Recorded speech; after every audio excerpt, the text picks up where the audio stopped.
शांति सेवा फाउंडेशन द्वारा संचालित श्रेष्ठतम स्ट्रीट स्कूल के छात्रों ने सर्वधर्म समभाव की मिसाल देते हुए 25 दिसंबर को स्कूल के प्रांगण में तुलसी पूजन कार्यक्रम किया गया। इस अवसर पर आरएसएस के हरीश जी जांगीर, शांति सेवा फाउंडेशन के महासचिव उपेंद्र पंडित, भारतीय सेवा समिति के सचिव फिरोज शेख, शांति सेवा फाउंडेशन संस्थापक व अध्यक्षा नीलम तेली जैन, सह सचिव मेघना सेन, शिक्षिका मनीषा मेम, पूनम प्रसाद व मीना मगा की उपस्थित थे। छात्रों द्वारा सर्वधर्म समभाव को ध्यान में रखते हुए तुलसी पूजन व क्रिसमस मनाया गया। इस दौरान छात्रों को तुलसी के महत्व और क्रिसमस के बारे में भी बताया गया ताकि भारत के हर बच्चे के दिल में एकता की भावना बनी रहे और बच्चे समाज में अपना नाम रोशन कर सके। हम सब शांति सेवा फाउंडेशन के इस तुलसी पूजा के कार्यक्रम में एक्टिव है ना। मैं शहर के बड़े बड़े स्कूलों में गया था और सब में एक ही कार्यक्रम था। कौन सा था? क्रिसमस। तो मैंने यहाँ आकर थोड़ा बदलाव देखा।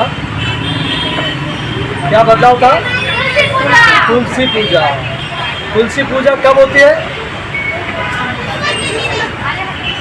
25 दिसंबर। पौष मास, हिंदू जो कैलेंडर होता है पौष मास, उसमें दशमी, कृष्ण पक्ष की दशमी को तुलसी पूजा होती है और वो संयोग से 25 तारीख को ही आती है। ठीक है, तो मैं मैडम के लिए कुछ बोलना चाहता हूँ। मेरी बहन है, बड़ी बहन है। मैं भी शिक्षा के विषय में काम कर चुका हूँ और जहाँ ऐसा मुझे कहीं लगता है तो कोई शहर में मुझे याद कर लेता है, किसी के द्वारा कैसे न कैसे मुझ तक पहुँचता है, या मैं किसी उद्योगपति तक पहुँचता हूँ या किसी मेरे भाई तक पहुँचता हूँ जो ये सोचना रखता है कि कोई बच्चा शिक्षा के बगैर नहीं रह जाए, शिक्षा की कुछ कमी नहीं रह जाए। मेरे उसके एक अनुदान से बच्चे की शिक्षा में एक सपोर्ट मिल जाए, उसकी शिक्षा आगे बढ़ जाए, रुक न जाए। तो इनके लिए मैं क्या कहूँगा, ये स्ट्रीट स्कूल जो है एक बड़ी बड़ी स्कूलों से बेहतर है, एक पैसा आपसे लेती नहीं है और इतनी संख्या में यदि बच्चों के साथ इतनी बड़ी संख्या में यदि बच्चे पढ़ रहे हैं और बगैर निस्वार्थ के लिए काम हो रहा है तो मैं आपका नमन करता हूँ। मेरी सेवा से कई गुना बड़ी सेवा है आपकी। हालांकि मैंने कोविड के अंतर्गत जो बच्चे स्कूल में फीस नहीं भर पाए, हमने उन तक पहुंचने का प्रयास किया और मैं और मेरे साथी 150 बच्चों तक पहुंचे। कुछ फीस हमने स्कूल से माफ कराई, कुछ आधी फीस किसी उद्योगपतियों या जो लोग भाव रखते हैं धर्म के प्रति, अपने देश के प्रति, बच्चों के प्रति, उन्होंने आधी फीस दी। तो ये तो लगातार निरंतर काम है, ये निरंतर एक गंगा का काम है। तो मैं इस गंगा में, आप जिस जगह पर बैठे हैं ये बहुत बड़ी जगह है। आज जिस परिवार से आप आते होंगे उसमें कुछ कमियां होगी, पर ये कमियां क्षणिक होती है। आने वाले टाइम में आप सबसे बेहतर करोगे, मेरी ऐसी आपसे अपेक्षा रहेगी। एक बार मैडम के लिए तालियां बजाइए, एक बार आप स्कूल के लिए तालियां बजाइए।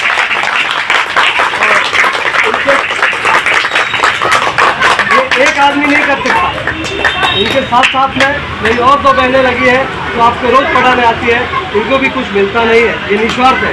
तो जहाँ निस्वार्थ है, जो काम हृदय से होता है, उसको नमन होना चाहिए। मेरी दोनों बहनों के लिए भी एक बार जोरदार तालियां।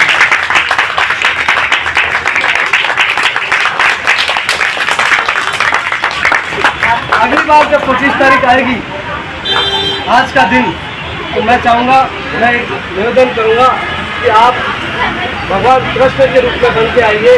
कृष्ण का जो बाल रूप है उसमें बच्चों को लेके आइए। जो मेरी बहनें हैं, मेरी बेटियां हैं, मेरे बच्चे हैं, उनसे मैं निवेदन करूँगा आप राधिका बनिए। संघ के स्वयंसेवक की एक ड्रेस आती है, वो पहन के रहिए, उससे बड़े सुंदर दिखते हैं आप, है ना। तो मैं ऐसा चाहूँगा कि कुछ दूसरा बनने से अच्छा हमारी अपनी धर्म है, हमारी अपनी संस्कृति है, उसके लिए वो हमारे बीच में हो। ऐसा नहीं कि हम बाहर से कुछ पाते पाते अपना ही भूल जाए। तो मैं इस बार अपेक्षा करूँगा कि अगली बार मैं जब इस मंच पर आऊँ तो मैं देखूँ कि मेरे सामने कृष्ण का रूप हो, मेरे सामने मेरी माँ राधा का रूप हो, है ना। तो आप इस अपेक्षा से मैं आप सबको निवेदन करूंगा कि अगली बार जब भी हम मिलेंगे 25 तारीख को, 25 दिसंबर को, तो एक कृष्ण राधा के रूप में मैं एक सामान्य व्यक्ति के सामने आपके साथ खड़ा रहूँगा। जय श्री राम, जय श्री राम।